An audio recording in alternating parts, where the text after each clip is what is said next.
namanya hamil, sehingga dia mengambil satu narasi perbandingan dengan ibu-ibu yang melahirkan. Coba. Udah, Pak Dalbo. Oke, jadi kita baca yang itu di Galatia 2 ayat 19 tadi ya. Sebab aku telah mati oleh hukum Taurat untuk hukum Taurat supaya aku hidup untuk Allah. Aku telah disalibkan dengan Kristus. Nah, yang Bapak tanyakan kapan si Paulus disalibkan dengan Kristus? Itu lagi yang saya bilang pertama sekali. Bibel itu ada yang tersirat, ada yang tertulis. Di sini juga tentang tersirat atau tipologi. Bukan berarti dia disalibkan itu seperti dipantek di kayu salib seperti Yesus. Paulusnya tidak. Penderitaan yang dialami oleh Yesus adalah hampir dirasakannya sama seperti itu. Itu yang tadi saya bilang, bagaimana dia dikejar oleh tentara Romawi dan dia dipenjara berkali-kali itu. Dia udah pernah dirasakannya dikejar tentara, dipukuli, dihajar. Kemudian dia naik kapal laut dari pulau Kreta ke pulau yang ke Siprus, itu kapalnya tenggelam berkali-kali. Dia terpencil di pulau itu, dia rasakan bagaimana penduduk asli tidak mau menerima dia karena dia membawa Tuhan yang lain, Tuhan yang tidak ada dikenal oleh bangsa Romawi. Nah, itulah dikatakan bahwa dia tersalib karena penderitaan yang dialami Yesus, penderitaan yang sangat dalam itu dia alami sampai dia gitu ya, Pak ya. Berarti itu alegori itu, Pak ya. Begitu alegori berarti. Kenapa? Berarti itu Saya bilang alegori. tersirat atau tipologi. Kalau Paulus itu kemudian mengaku Bapak, kalau Paulus itu mengaku Bapak, itu juga tersirat. Nah, mana ayatnya, Pak? Saya harus mana dalilnya biar iya, silakan tampilkan Pak Darbo bahwa Paulus itu mengaku Bapak. 1 Korintus 4 15. 1 Korintus 4. Oke, kita buka 1 Korintus 4 ayat 15. Ya, bacain. Sebab sekalipun kamu mempunyai beribu-ribu setia, saya mau bikin kopi. Lanjut, Abang. Sebab sekalipun kamu mempunyai beribu-ribu pendidik dalam Kristus, kamu tidak mempunyai banyak bapa, karena akulah yang dalam Kristus Yesus telah menjadi bapamu oleh Injil yang kuberitakan kepadamu. Jadi kita lihat di sini, rendahkanlah dirimu, judulnya di situ. Jadi di sini kata bapa sini juga sama, adalah makna tersirat, bukan bapa kandung atau bapa biologis. Tapi bapa di sini adalah mengatakan sebagai pengajar. Siapakah pengajar di sini? Paulus mengajarkan tentang hukum dari Yesus Kristus. Makanya dia mengatakan Bapa untuk mengajar kepada anak-anaknya. Siapa anak-anaknya? Adalah jemaat yang ada di Romawi, ada di Filipi, ada di kota Kolose, ada di Korintus. Itu maksudnya. Di sini kan ada begini. ajaran Yesus yang mana? Kota Korintus. Ajaran Kristus yang mana itu? Apakah di dalam ajaran Kristus itu pernah diajarkan untuk membesarkan agama dengan berdusta? Tidak ada kata berdusta yang setahu saya. Boleh nggak berdusta di agamamu? 3 berdusta. Setahu saya tidak boleh. Di dalam Roma 3 Muslim ayat yang boleh 7. bertiga. Dengar dulu. Di dalam Roma 3 ayat 7. Jika kemuliaan Tuhan semakin berlimpah oleh dusta. Bentar, Roma 7. Masihkah aku dihakimi sebagai orang pendosa? Dengar dulu. Roma 7. Di dalam Filipi 1 nomor 18 juga dikatakan sebagaimana Kristus satu-satu, diberitakan, Pak. baik secara jujur maupun berdusta, Roma 7 kita buka dulu. Berbahagia. Host bisa ganti nggak nih, host? Dan juga dikatakan mengajarkan agama bukan dari firman Tuhan. Bisa ganti nggak, Korintus 11 nomor 17. Apa yang aku katakan bukanlah seorang yang berkata menurut firman Tuhan, melainkan hanyalah keinginan seorang bodoh yang berkeyakinan untuk bermegah. Apakah dibenarkan di ajaran Anda untuk berdusta? Ya, silakan ditanggapi. Ya, ditanggapi. Bisa ganti enggak saya dengan dia karena dia bisa kontrol emosinya. Kita Iya, silakan Bang Wis, silakan dibantah. Kontrol emosinya kalau kita diskusi. Iya, Bang Setia di mute dulu, Bang Setia di mute dulu. Nah, saya tanya tadi Roma berapa? Satu-satu dulu. Roma berapa tadi? Ayo Bang Setia, buka mic-nya. Roma Makanya berapa? jangan kamu tindih-tindih suaraku saat aku bernarasi. Roma 3 Satu- ayat 7, Filipi 1 18. Nah. 2 Korintus 11 nomor 17. Roma 3. Ayo Roma 3, satu-satu dulu Pak. Buka mic-nya. Makanya saat aku menjelaskan, kamu nyimak yang betul. Jangan kamu tindih suara. Roma 3 nomor 7. Jika kemuliaan Tuhan semakin berlimpah oleh dustaku, masihkah aku dihakimi sebagai orang pendosa? Bukankah Yesus melarang untuk melakukan dusta sesuai dengan perkataan dia, janganlah kamu mendekati perkara dusta. Aku lupa nomor ayatnya di mana. Orang yang benar janganlah kamu bunuh, dan aku tidak akan membenarkan orang bersalah. Lalu lewat pengajaran Paulus di Roma 3 ayat 7. Jika kemuliaan Tuhan semakin berlimpah oleh dustaku, masihkah aku dihakimi sebagai orang pendosa? Dan di dalam Filipi 1 nomor 18, sebagaimana Kristus diberitakan, baik sebagai jujur maupun berdusta, aku tetap bersukacita. Apakah benar agama bisa diajarkan dengan dusta?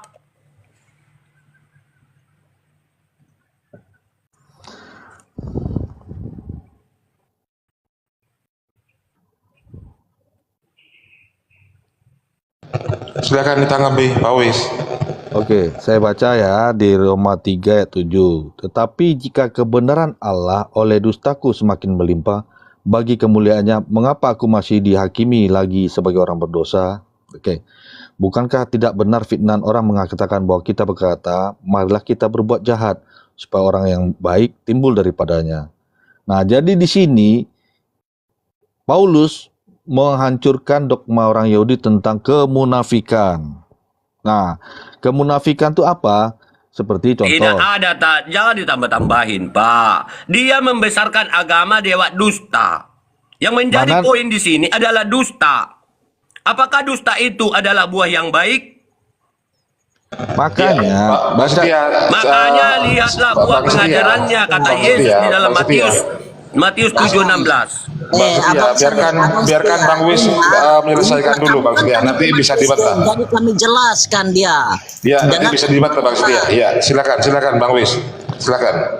Oke, saya tarik di ayat 5 ya. Kan di situ dikatakan, tadi itu di ayat 7, saya tarik ayat 5. Tetapi jika ketidakbenaran kita menunjukkan kebenaran Allah, apakah yang akan kita katakan? Tidak adilkah Allah, aku berkata sebagai manusia, jika ia menampakkan murkanya? Sekali-kali tidak. Andaikan demikian, bagaimanakah Allah dapat menghakimi dunia? Jadi di sini menceritakan bagaimana peringkopnya atasnya itu dibaca, kelebihan orang Yahudi dan Kristen Allah. Saya ambil contoh di Perjanjian Lama, bagaimana di Matius, Markus, Lukas, bagaimana Yesus menyembuhkan orang pada hari Sabat. Ya, itu ditentang oleh orang Yahudi. Tidak boleh menyembuhkan orang pada hari Sabat. Tapi Yesus mengatakan bagaimana Raja Daud ketika mereka masuk ke pelataran Bait Allah memakan roti yang buat imam. Itu dilarang, tetapi mana lebih penting? Memakan kebutuhan kelaparan bagi orang Raja Daud dan tentaranya dibandingkan kebutuhan imam. Begitu juga Yesus menyelamatkan orang, menyembuhkan orang pada hari Sabat daripada tentang hari Sabatnya. Jadi di sini Paulus mau menghancurkan dogma orang Yahudi yang suka munafik. Mereka mengutamakan hukum adat dari hukum Taurat itu tanpa melihat bahwa di atas hukum Taurat itu adalah dari kasih dari Yesus. Itu yang mau dia hancurkan. Jangan pernah pertinggalkan berbohong bahwa lebih penting kasih dari Tuhan Allah daripada hukum Taurat itu. Di situ maksudnya Bapak kasih sang setia ya. Nah itu. Tetapi kalau misalnya Bapak nggak berkenan, itu kan saya nggak mau paksakan. Tapi itulah dalilnya. Baca di atasnya, kelebihan orang Yahudi dan kesetiaan Allah. Itu peringkopnya Pak. Jadi begini Pak ya. Yang menjadi poin daripada pertanyaanku, apakah dibenarkan membesarkan agama dengan cara dusta? Apakah di ajaran agama Anda bisa dilakukan pembenaran dengan cara menipu dan berdusta? Sesuai dengan perkataan Yesus di dalam Matius 7:15 sampai 18. Dikatakan di sana, Waspadalah terhadap nabi-nabi palsu yang datang kepadamu yang menyamar seperti domba, tetapi sesungguhnya adalah serigala yang buas. Dari buahnya lah kamu akan mengenalinya. Karena buah yang busuk tentunya berasal daripada pohon yang busuk. Ya, karena pohon yang busuk tentunya berasal daripada buah yang busuk berasal daripada pohon yang busuk. Dan pohon yang busuk, singkatnya pohon yang di dalam ayat 18 dikatakan pohon yang busuk akan ditebang dan berakhir dalam api. Sekarang Anda mengambil poin yang aku katakan di sana adalah dusta. Dusta di situ dibangun oleh Paulus untuk membesarkan agama, membesarkan kemuliaan Tuhan dengan cara berdusta. Dan juga diakuinya di dalam Filipi 1 nomor 18. Sebagaimana Kristus diberitakan, baik secara berdusta maupun secara jujur, aku tetap bersuka cita. Dan ini dibangun Paulus untuk membesarkan ketuhanan Yesus yang tidak pernah diakui Yesus sendiri. Ini dibangun untuk apa? Untuk merampok jemaat. Agar mereka mengakui keberadaan Yesus sebagai Tuhan. Coba tolong ayatnya tadi. Makanya ayat berapa itu aku tadi? bertanya sama Anda poinnya, apakah dibenarkan dusta di dalam agama Anda? Untuk membesarkan agama, poinnya dusta, Pak. Jangan kanda ke orang Israel atau Yahudi. Yang menjadi pertanyaanku, apakah dusta itu adalah buah yang baik? Nah, jika dusta adalah buah yang baik untuk membesarkan agama, apakah itu bisa dibenarkan? Silakan dijawab. Yang ada dustanya tadi ayatnya berapa, Bang Setia? Sang Setia?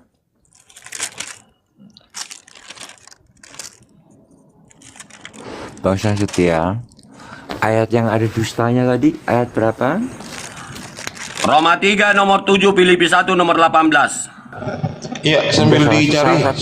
Sambil dicari Bang Denny ya, sambil dicari Bang Denny. Silakan Bang Wis ditanggapi. Roma 1 satu persatu satu ayat. Roma 1. Makanya saya satu-satu. Roma 3 nomor 7, Filipi 1 nomor 18.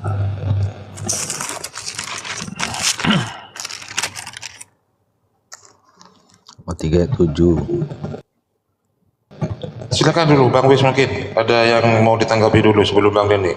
Jadi tadi sudah saya jawab tentang Roma 3:7. Di sini dikatakan bahwa bagaimana Paulus mengajarkan Injil di jemaat di Roma itu dianggap dia penipu.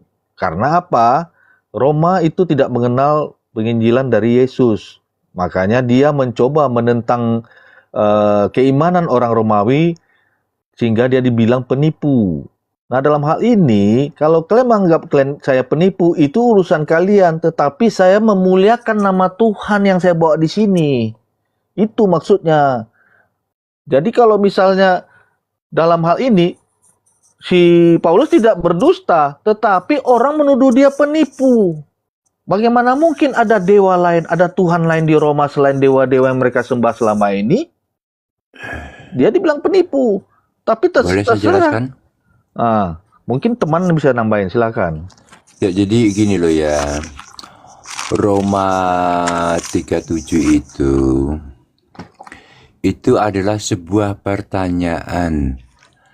Kalau itu kan, bila itu kan kalau aku memberitakan firman Tuhan dengan kebohonganku, kenapa aku kok masih dihukum?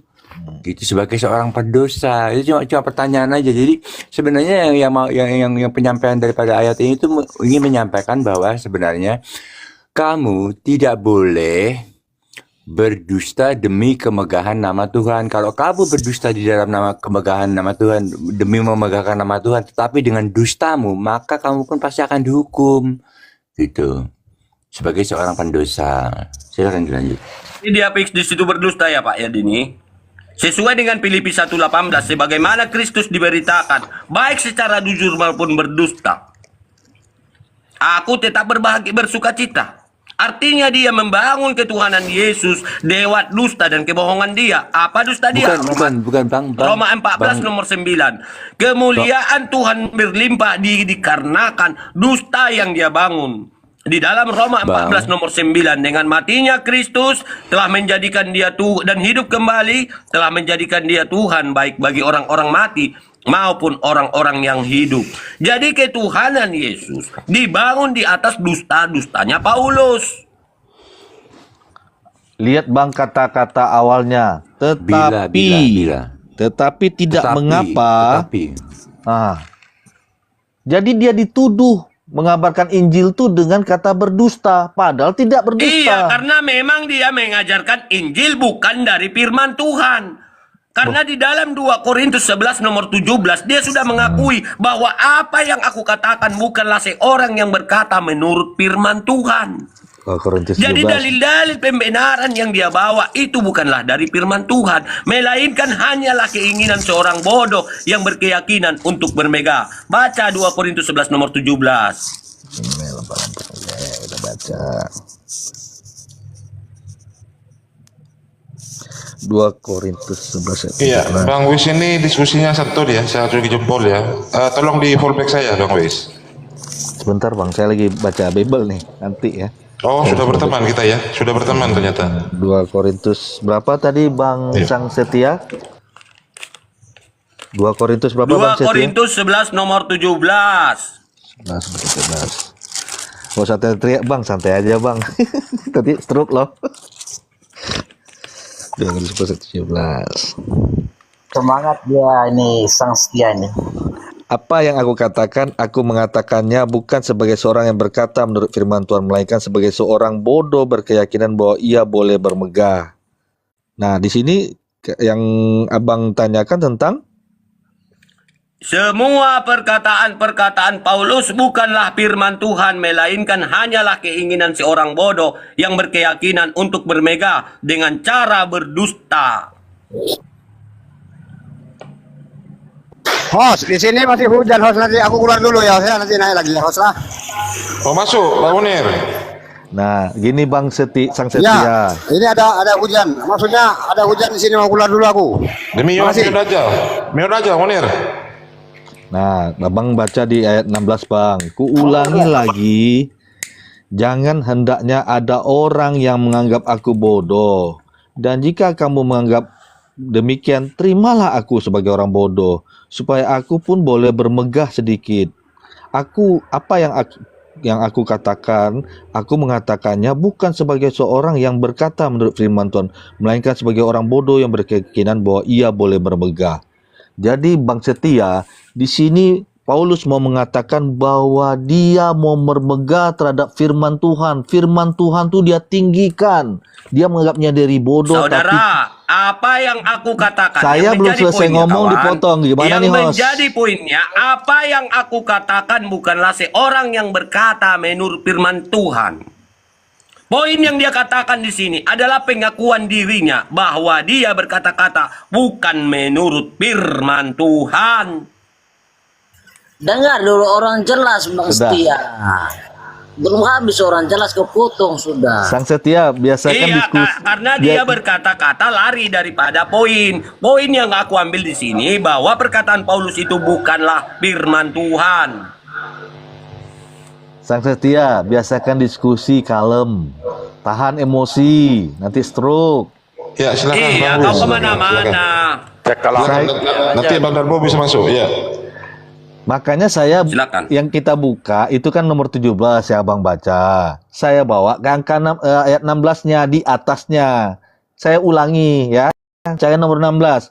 Kuulangi lagi, jangan hendaknya ada orang yang menganggap aku bodoh, dan jika kamu menganggap demikian, terimalah aku sebagai orang bodoh, supaya aku pun boleh bermegah sedikit. Ayat 17, ini yang Abang bilang tekankan tadi.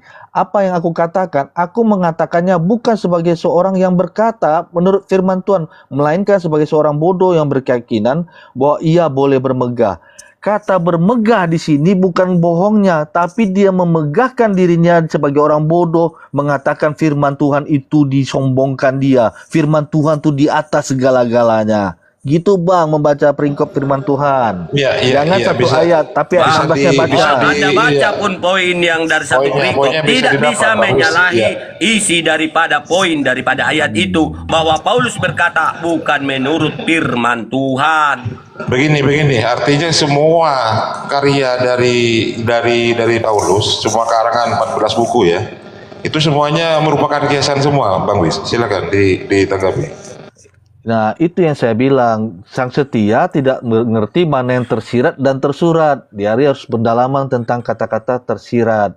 Tersirat di sini, si Paulus, ini yang ketiga kali saya terang kepada Bang Setia ya. Kalau Bang Setia tidak mau dengar, silahkan. Saya mau memaksa. Saya mengajar kepada 364 orang yang mendengar ini. Di sini Paulus mengatakan dia adalah orang bodoh. Dan ketika dia mengatakan orang bodoh, firman Tuhanlah dia tinggikan, dia megahkan. Mendahului, melebihi dari yang ada tentang peraturan-peraturan yang ada di situ. Saya Nah, di tambahin. situ. Boleh silakan tambahin Saya teman lu. tambahin. Silakan Pak Gini loh. Gini loh, di ayat 16-nya itu dimulai dengan jangan ada orang yang mengira. Itu dimulainya di situ. Jadi pegang itu. Jadi 16-nya dia bilang jangan sampai ada orang yang mengira. Di 17-nya sebenarnya juga seharusnya begitu tertulis. Jangan sampai ada orang yang mengira. Silakan dilanjut. Ya, silakan masuk Bang Dalbo. Baik. Kita sharein aja ya teman-temannya. Saya membawakan satu narasi bahwa Yesus Kristus ini tidak pernah membatalkan hukum Taurat. Matius 5:17 dicatat Bandeni ya. Matius 5:17-20. Janganlah kamu menyangka bahwa aku datang untuk menandakan hukum Taurat atau kitab para nabi. Aku datang bukan untuk menandakannya, melainkan untuk menggenapinya. Karena aku berkata kepadamu, sesungguhnya selama belum lenyap langit dan bumi ini, satu iota atau satu titik pun tidak akan ditiadakan dari hukum Taurat sebelum semuanya terjadi. Lalu Paulus bertentangan ini Pak dalam Efesus 2:15, sebab dengan matinya sebagai manusia ia telah membatalkan hukum Taurat dan segala perintah dan ketentuannya. Apa dasar alasannya Paulus membatalkan hukum Taurat? Melanggar 10 perintah hukum Taurat. Jangan ada ilah-ilah lain di hadapanku. Makanya di dalam Roma 14 nomor 9, sebab untuk itulah Kristus telah mati dan hidup kembali supaya ia menjadi Tuhan. Nah, Paulus ini memang bunglong, dia pendusta sebagaimana yang disampaikan oleh sang setia. Di mana dalilnya? Mari kita buka dalam 1 Korintus 9 nomor 20, kata Paulus, demikianlah bagi orang Yahudi aku menjadi seperti orang Yahudi, supaya aku memenangkan orang-orang Yahudi. Bagi orang-orang yang hidup di bawah hukum Taurat, aku menjadi seperti orang yang hidup di bawah hukum Taurat, sekalipun aku berdiri tidak hidup di bawah hukum Taurat, supaya aku dapat memenangkan mereka dan hidup di bawah hukum Taurat.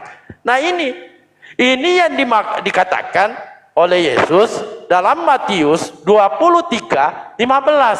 Celakalah kamu hai ahli-ahli Taurat dan orang-orang Farisi, hai kamu orang-orang munafik, sebab kamu mengarungi lautan, menjelajah daratan untuk untuk mentobatkan satu orang saja menjadi penganut agamamu, dan sesudah ia bertobat kamu menjadikan dia orang neraka yang 2 kali lebih jahat daripada kamu.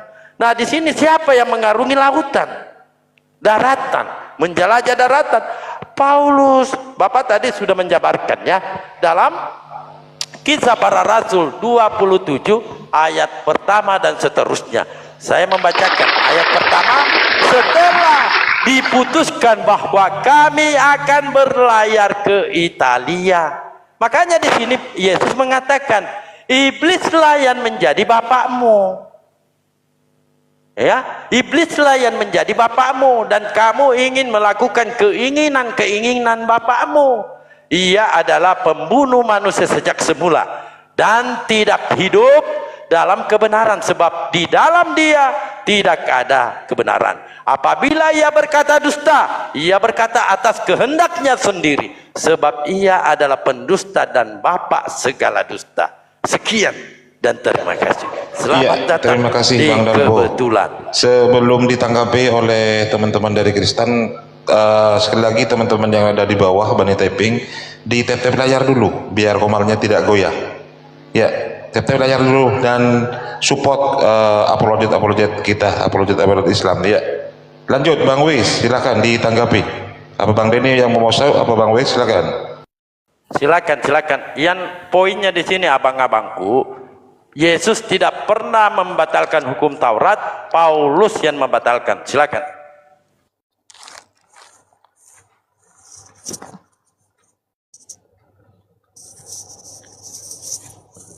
Bang Denny mau duluan? Silakan. Silakan Abang Denny. Poinnya dicatat ya. Yesus tidak pernah membatalkan hukum Taurat, Paulus yang membatalkan. Silakan. Boleh. Jadi apa yang dilakukan Paulus itu sebenarnya legal. Karena kita Tuhan Yesus Kristus itu sedang membicarakan ketiadaan daripada hukum Taurat. Jadi Tuhan Yesus bilang hukum Taurat itu tidak akan ditiadakan atau dihapus. Nah, mengenai penghapusan dan pembatalan itu memang beda. Yesus bilang tidak akan ditiadakan seiota pun, satu iota pun. Memang Paulus itu tidak meniadakan, jadi tidak bertentangan. Yang Paulus lakukan itu adalah membatalkan. Jadi berarti bila mana kamu sudah menjadi orang Kristen, maka hukum Taurat itu menjadi batal bagi orang Kristen, itu bukan bagi bangsa Yahudi. Kalau hukum Taurat itu bagi bangsa Yahudi, itu tetap berlaku. Yang dibatalkan itu khusus untuk orang Kristen. Pembatalan itu bukan berarti Paulus membatalkan untuk seluruh umat manusia, bukan begitu. Dia membatalkan hukum Taurat bagi orang Kristen. Sedangkan hukum Taurat itu tetap berlaku dan tetap ada. Jadi tetap bukannya ditiadakan, jadi beda ya. Ditiadakan dan dibatalkan itu suatu hal yang sangat berbeda. Tidak ada hubungannya sama sekali. Gitu, silakan dilanjut. Silakan Bang Wid. Bang Wid mau menambahkan? Silakan. Saya menambahkan. Ada ayat mengatakan tidak ada orang yang bisa mengikuti adat orang Yahudi itu karena telah mengikuti hukum Taurat. Tidak ada yang bisa mengalahkan mereka, yaitu ahli-ahli Taurat dan imam Farisi. Nah, melalui Yesus di di Yohanes 8:44, Matius berapa tadi? Yesus itu adalah kegenapan hukum Taurat. Jadi kami orang Kristen mengikut Yesus Kristus. Mengikuti Yesus itu sudah ada dalam diri Yesus. Semua perintahnya ada di situ. Karena kami yakin kami tidak akan sanggup mengikuti hukum Taurat. Mau dari hukum perintah pertama sampai perintah ke-10. Misalnya, saya ambil contoh. Janganlah engkau mengingini harta sesamamu. Janganlah engkau mengingini lembunya, ternaknya, atau apapun dimiliki sesamamu. Contoh paling gampang aja. Kita sama tetangga. Tetangga misalnya punya mobil. Waduh, mobilnya bagus ya. Nah, itu kita udah berdosa. Jikalau kita menginginkan, udah berdosa dalam hati. Tidak akan mungkin kita bisa mengikuti hukum Taurat tuh. Tidak ada satupun kami orang Kristen bisa mengikuti hukum Taurat. Atau lihat perempuan cantik lewat di depan, aduh, seksi banget tuh cewek. Itu udah berzina. Jangan kemana-mana. Menginginkan itu. Makanya saya bilang, hukum Taurat itu tidak bisa kami ikuti. Hanya bisa dengan dalam diri Yesus. Makanya Yesus mati di kayu salib adalah untuk menggenapi hukum Taurat itu. Itu artinya. Bukan membatalkan. Nah, itu temanku, Bang Dalbo. Oke. Siap. Jadi begini. Saya tegaskan dulu ya. Izin dulu Abang. Silakan. Saya tegaskan. Yesus di sini mengatakan, ya, karena aku berkata kepadamu, sesungguhnya selama belum lenyap langit dan bumi ini, satu iota atau satu titik pun tidak akan ditiadakan dari hukum Taurat sebelum semuanya terjadi. Artinya sebelum kiamat. Lalu ini Pak Denny jangan dipelintir Pak Den. Di sini jelas tercatat dalam Efesus 2:15, sebab dengan matinya sebagai manusia ia telah membatalkan hukum Taurat dengan segala perintah dan ketentuannya. Tak ulangi, sebab dengan matinya sebagai manusia ia telah membatalkan hukum Taurat dengan segala perintahnya. Nah, di sini apa alasan Paulus? Tentu kalau dia tidak membatalkan hukum Taurat, tentu tidak bisa Yesus dijadikan Tuhan sesuai Roma 14 nomor 9. Sebab untuk itulah Kristus telah mati dan hidup kembali supaya ia menjadi Tuhan. Dalam 10 perintah Taurat itu, jangan ada ilah-ilah lain di hadapanku. Ini jelas Pak Den ini. Jadi murid gini saya ya. kok begini lagi narasinya Pak Den. Biar saya jawab Pak Dalbonya dulu.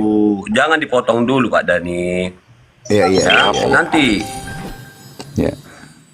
Ya, mungkin ada tambahan Sang Setia. Aku dulu menambahkan. Dari tadi aku meminta izin ya host ya. Silakan. Sesuai dengan perkataan Yesus. Sesuai dengan perkataan Yesus di dalam Matius 7 nomor 15 sampai 23. Waspadalah terhadap nabi-nabi palsu yang datang kepadamu, yang menyamar seperti domba tetapi sesungguhnya adalah serigala yang buas. Perkataan ini dia ungkapkan kepada para muridnya yang 12 orang. Yang datang dimaksud di sini datang kepada murid-muridnya Yesus. Yang jika kita baca seluruh perikopnya, di sini ada nubuat. Di dalam Matius 7:23, nubuat terhadap pengajaran-pengajaran palsu ini akan mengadakan orang lain, orang-orang untuk memanggil Yesus Tuhan. Pada hari terakhir banyak orang yang berseru kepadaku, Tuhan, Tuhan, bukankah kami bernubuat demi namamu, bermukjizat demi namamu, mengusir setan demi namamu? Semua tindakan ini dilakukan oleh orang Kristen yang dapat pengajaran daripada Paulus. Itu topik lainnya lagi. Boleh saya potong? Ya, jadi ini pengajaran daripada nubuat Yesus terhadap pengajaran-pengajaran yang menjadikan Yesus itu Tuhan. Oke. Nah, Oke, dengar dulu. Denny, kau tahan dulu. Jadi lama sekali. di sini nubuat daripada Yesus ini juga ditambahkan atau diperkuat oleh Yesus sendiri. Di dalam Matius 24. Jika ada orang yang mengaku bertemu Mesias di padang gurun. Siapa yang bertemu Mesias di perjalanan menuju Damsyik? Paulus. Jadi ini nubuatnya sudah jelas dikatakan sama. Janganlah kamu percaya jika ada orang yang mengaku bertemu Mesias di dalam bilik penjara. Bilik penjara nih. Siapa yang menuliskan surat daripada bilik penjara? Paulus. Dan dia mengaku sebagai murid Yesus, padahal sendiri dia bukan belajar daripada Yesus. Karena dia mengajarkan ajaran agama lewat dusta dan kebohongan tadi yang tidak bisa dibantah si WCS. Di sini sudah jelas saya katakan. Yohanes 8:44. Iblis itu bapak segala dusta, bapak segala kebohongan. Maka orang yang ditemui atau sosok yang ditemui Paulus di dalam perjalanan menuju Damsyik adalah iblis yang menyamar menjadi malaikat terang sesuai dengan pengakuan Paulus di dalam 2 Korintus 11 nomor 14. Dan dia adalah pelayan iblis yang menyamar menjadi pelayan kebenaran di ayat 15-nya. Udah? Ya, Gantian. jadi jelas ya apa yang dibangun oleh Paulus dengan mengatakan hukum-hukum Tuhan telah batal, bahkan menjadikan hukum Taurat sebagai kutukan. Maka dari buah dari pengajaran, kata Yesus, kamu akan mengenali nabi-nabi palsu ini, yaitu mengajarkan hukum Tuhan, hukum Taurat sebagai kutukan. Sudah? Ya, Jadi sudah, siapa Bang. yang mengajarkan hukum Tuhan sebagai kutukan? Yang menolak hukum Tuhan sebagai kutukan? Iblis. Sudah lama kali kamu. Assalamualaikum Ustaz Tata. Waalaikumsalam. Assalamualaikum. Assalamualaikum Ustaz Tata. Assalamualaikum warahmatullahi wabarakatuh. Ya, silakan dilanjut dulu, Bang Wis. Ini enak ini. Bang Wis yang mau masuk gimana? Berarti menanggapi, saya sudah diberi dari tadi ini loh. Oh iya, silakan, Bang Denny. Iya, Bang Denny. Iya, gantian ya dengan Bang Wis Ya, nanti. kalau, Iya. kalau saya nggak panjang lebar nanti bisa keluar dari topik ya. Saya kembali lagi ke topik pertama. Tuhan Yesus pertama mengatakan dia tidak akan meniadakan satu iota pun dari hukum Taurat. Tetapi Paulus mengatakan iya juga. Jadi Yesus itu membatalkan. Antara pembatalan dan peniadaan itu bukan suatu hal yang sama. Meniadakan itu berarti menghapus, meniadakan menghapus sama sekali. Kalau membatalkan itu artinya tidak meniadakan. Membatalkan itu juga tidak berarti menghapus. Itu harus kamu bisa bedakan antara menghapus atau meniadakan dan membatalkan. Kalau menghapus itu hukum itu hilang sama sekali atau meniadakan hukum itu akan hilang sama sekali. Tetapi kalau membatalkan hukum itu tetap ada, cuma dibatalkan untuk kaum tertentu. Silakan dilanjut. Kemudian saya melihat narasi teman itu dari jawab tentang pembatalan dan peniadaan hukum Taurat. Saya mau mencoba menjawab pertanyaan Bang Sesetia. Narasi yang Abang ucapkan adalah menceritakan bagaimana Paulus mengajarkan ajaran sesat. Ya, padahal semua cerita Paulus itu menceritakan bagaimana memegahkan Yesus sebagai firman Tuhan kepada bangsa di daerah sekitaran Roma, mau di Jemaat Korintus, di Kolose, di Filipi, dia memegahkan firman Tuhan. Dan di sini dinyatakan juga bahwa Bang Setia tidak setuju bahwa Yesus adalah sebagai Tuhan, dia membantah itu. Oke, saya ambil dalilnya Bang Setia ya. Coba buka di Wahyu 21 ayat 7. Buat teman-teman juga yang membantah selama ini Yesus bukan Tuhan. Saya bacakan di Wahyu 21 ayat 7. Barang siapa menang, ia akan memperolehnya semuanya ini. Dan aku ini siapa? Yesus. Akan menjadi Allahnya. Dan ia akan menjadi anakku. Ku itu lihat di situ, huruf kapital. Jadi di situ dikatakan juga di Wahyu, tulisan Rasul Yohanes, bahwa Yesus mengenapkan diri dia sebagai Allah.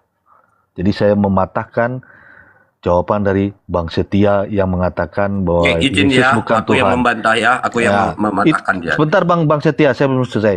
Kalau Bang Setia tidak percaya kepada nas firman Tuhan yang saya bawa sebagai dalil ini, itu urusan Bang Setia. Saya datang bukan dengan teman-teman yang lain untuk memuaskan pertanyaan Abang, tapi yang jelas saya membawa dalil.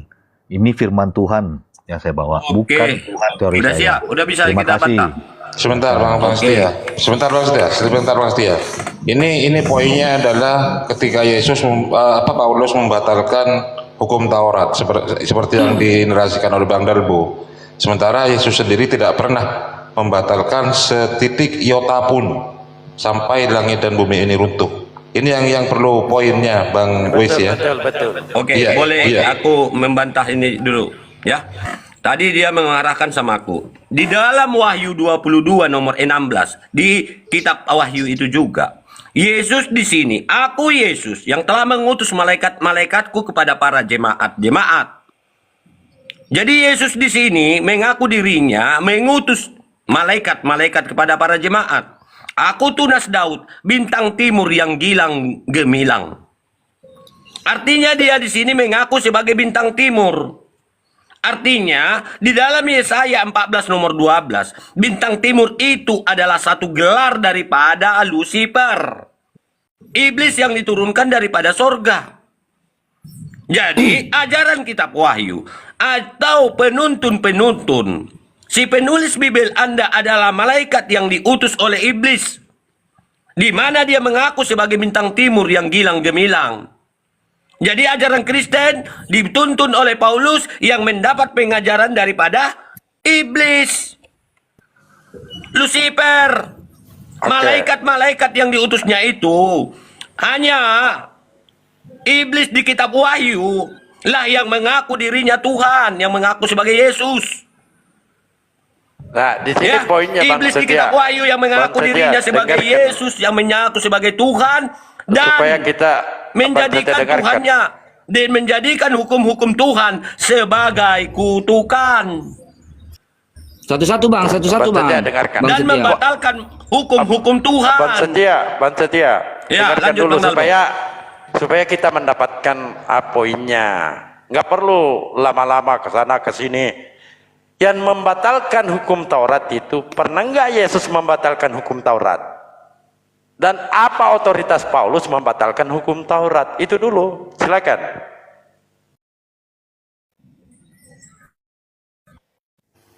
Silakan Paulus itu Banden. Ya, Paulus itu mengatasnamakan iya. Jadi Paulus itu sedang memberitakan ilham yang dia terima dari Tuhan Yesus Kristus.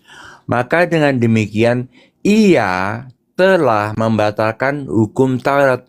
Yang dimaksud dengan ia itu adalah Kristus, bukan Paulus itu sendiri. Jadi yang membatalkan hukum Taurat itu bukan Paulus, tetapi Kristus, karena ada tertulis. Maka dengan demikian ia membatalkan hukum Taurat. Yang dimaksud ia itu adalah Kristus. Silakan dilanjut. Oke, silakan Bang Wi. Tadi sudah saya bilang, bagaimanapun kita tidak akan bisa mengikuti hukum Taurat. Tak akan ada satupun kita yang bisa mengikuti hukum Taurat itu. Mulai dari kita bangun tidur, sampai kita tidur lagi malam, tidak akan bisa. Pasti kita melakukan dosa. Dan tidak ada di antara kami sebagai orang Kristen yang bisa selamat dengan mematuhi hukum Taurat. Hanya dengan kasih darah Yesus Kristus yang telah mati di kayu salib, maka kami bisa diselamatkan. Bisa ditahirkan kembali. Naur kau Itu guys, begini, Bang. naur. ini sudah dimeteraikan. Pertanyaannya di sini, di mana Yesus ini membatalkan hukum Taurat? Nah, ketika Anda menarasikan itu, Taurat memang bukan untuk Anda, bukan juga untuk saya. Ya, Taurat itu untuk Bani Yakub, jemaat Yakub.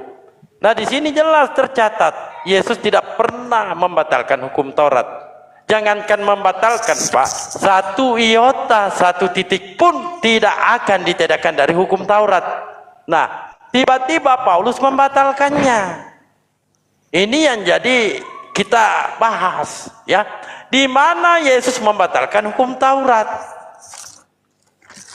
Nah, kalau memang Pak Denny mengatakan iya ini adalah Yesus, yang mana yang harus kita percaya dari perkataan Yesus?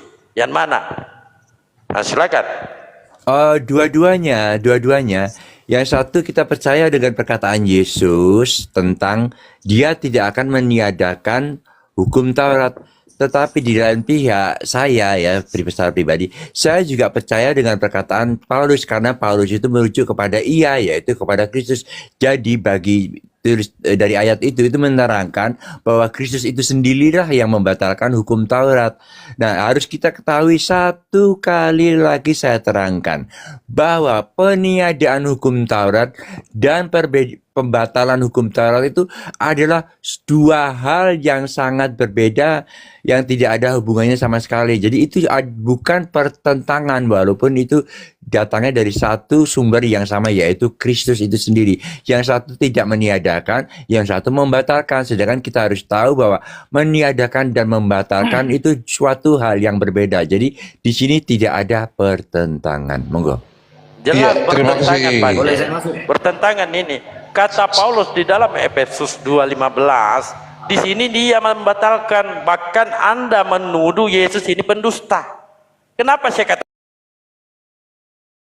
katakan Anda tuduh Yesus ini pendusta? Sebab dengan matinya sebagai manusia, ia ini Anda dudukkan sebagai Yesus. Ia telah membatalkan hukum Taurat, sedangkan Yesus itu tidak pernah satupun pernyataan Yesus itu membatalkan hukum Taurat. Nah, ini kan pernyataan Paulus. Makanya Yesus mengatakan dalam Matius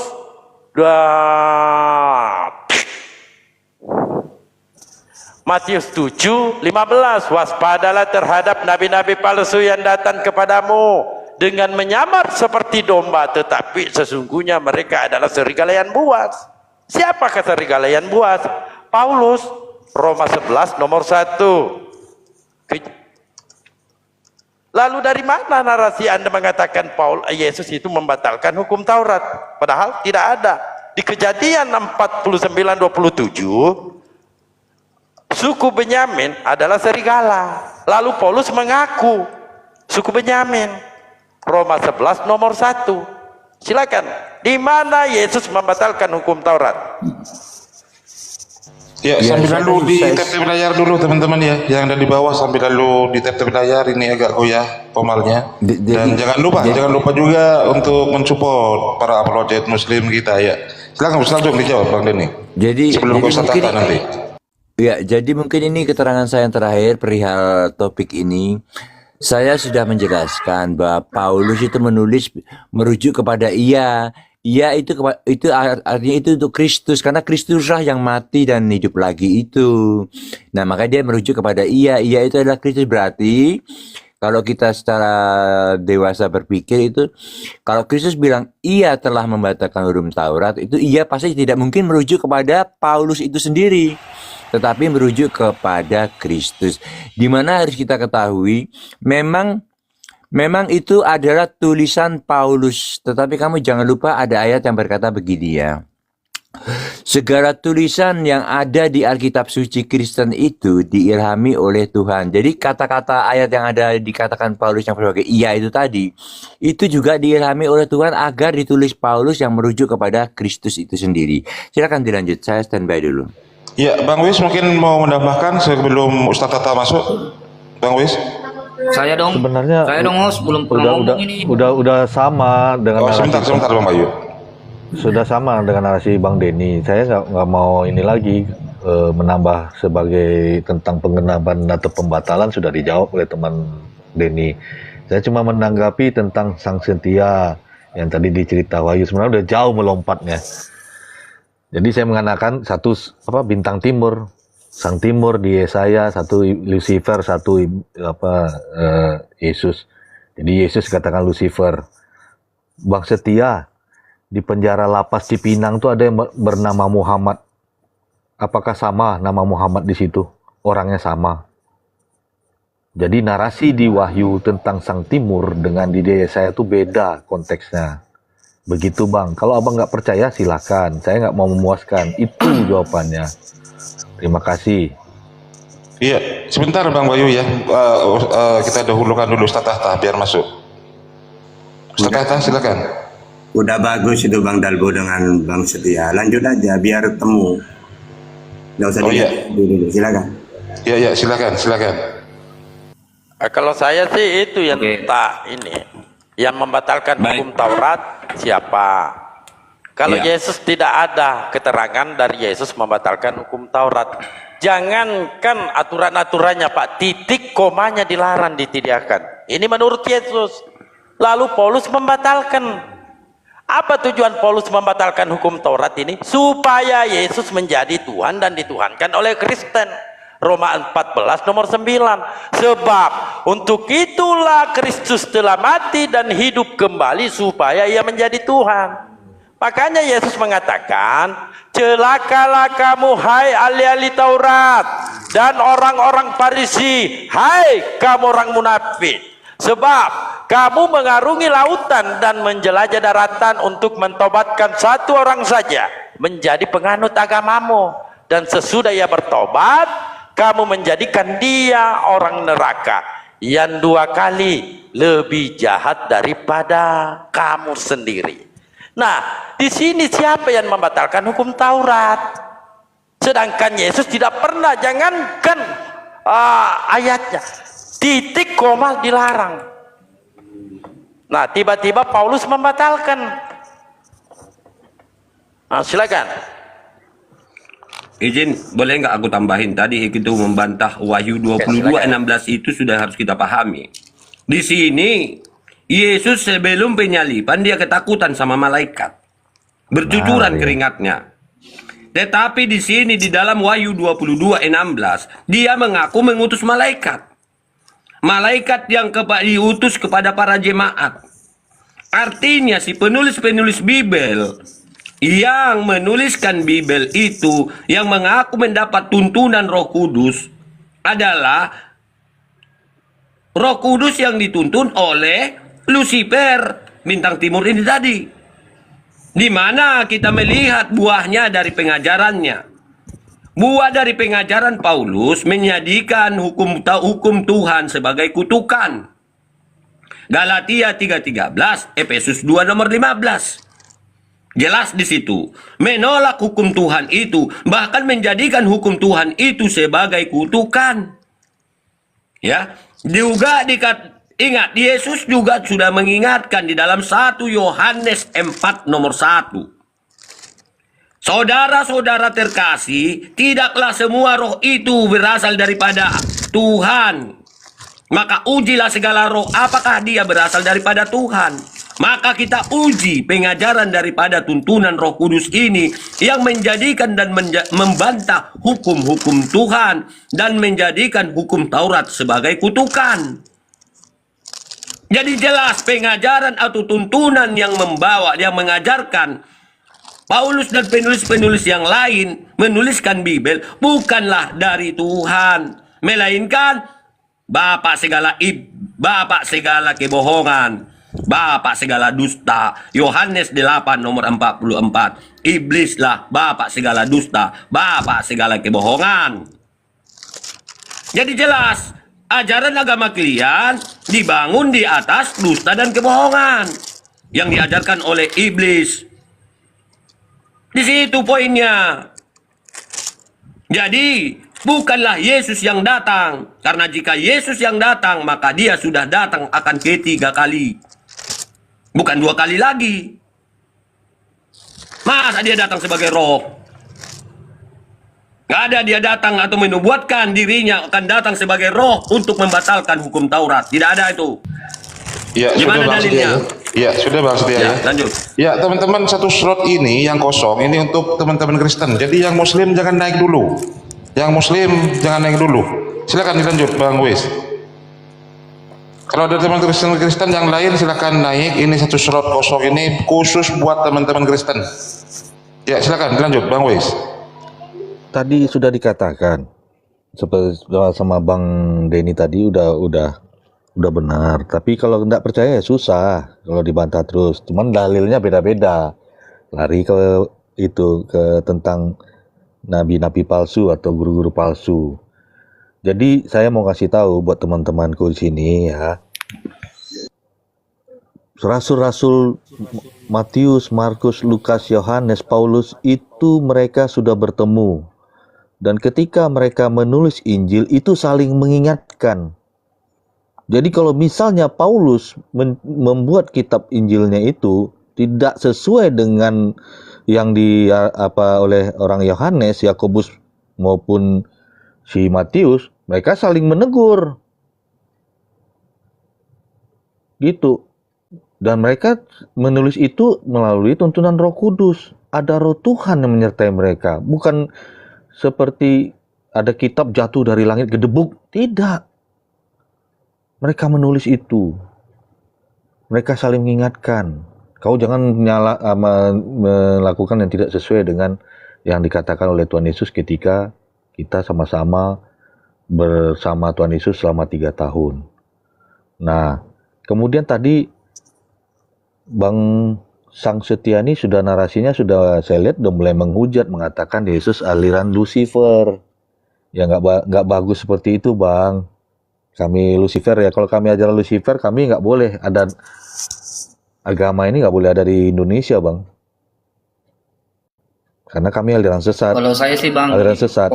Sebentar, Bang Bayu. Ini aja dulu, kita urat tadi, Bang. Nah, jadi nggak boleh. Narasi seperti itu nggak boleh bahwa Yesus adalah sang Lucifer. Saya udah bilang, Bang, nama Muhammad itu di penjara tuh banyak, Bang. Tapi Abang nggak percaya bahwa bintang timur dengan sang timur itu beda. Tapi Abang mau paksain narasi Abang kepada kedua ayat Wahyu dengan Yesaya, itu beda, saya bilang. Saya udah ambil contohnya. Tapi kalau Abang nggak percaya silahkan, itu urusan Abang. Nah, terus saya mau menjawab lagi tentang yang kata Bang Dalbo. Ada lebih sesat lagi orang ini itu kepada pengajar atau nabi-nabi palsu. Nah, dia menarasikan Bang Dalbo ini adalah Paulus adalah nabi palsu. Saya udah bilang tadi awalnya, Simon Petrus, Yohanes, Yakobus, Lukas dengan Paulus itu mereka bertemu. Dan mereka sudah memberi arahan bahwa tidak boleh ada yang bertentangan dengan ajaran Yesus. Jadi Paulus menceritakan penginjilannya itu sudah sepengetahuan dari Simon Petrus, Yohanes, Yakobus, dan murid-murid yang lainnya.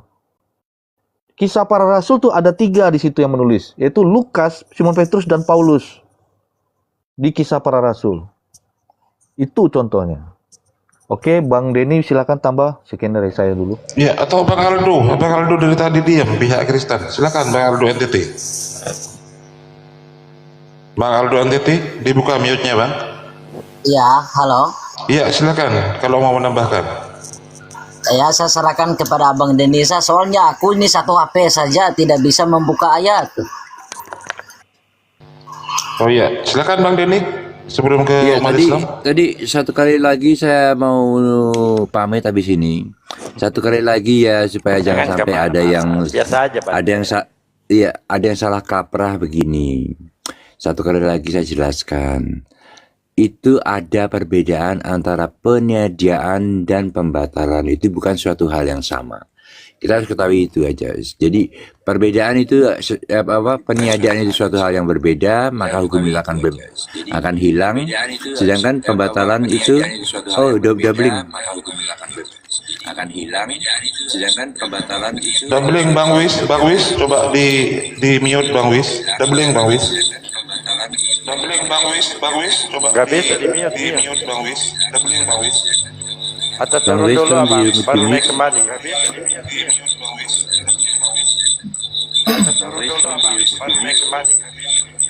Udah silakan dilanjut dulu aja deh kalau itu di dubbing kok. Udah silakan dilanjut dulu aja deh. Siapa yang dubbing? Turunkan dulu baru naikkan lagi. Enggak, kenapa gak bisa di mute? Ya nggak bisa di mute. Gak bisa Ustaz. Coba Ustaz mute. Kenapa?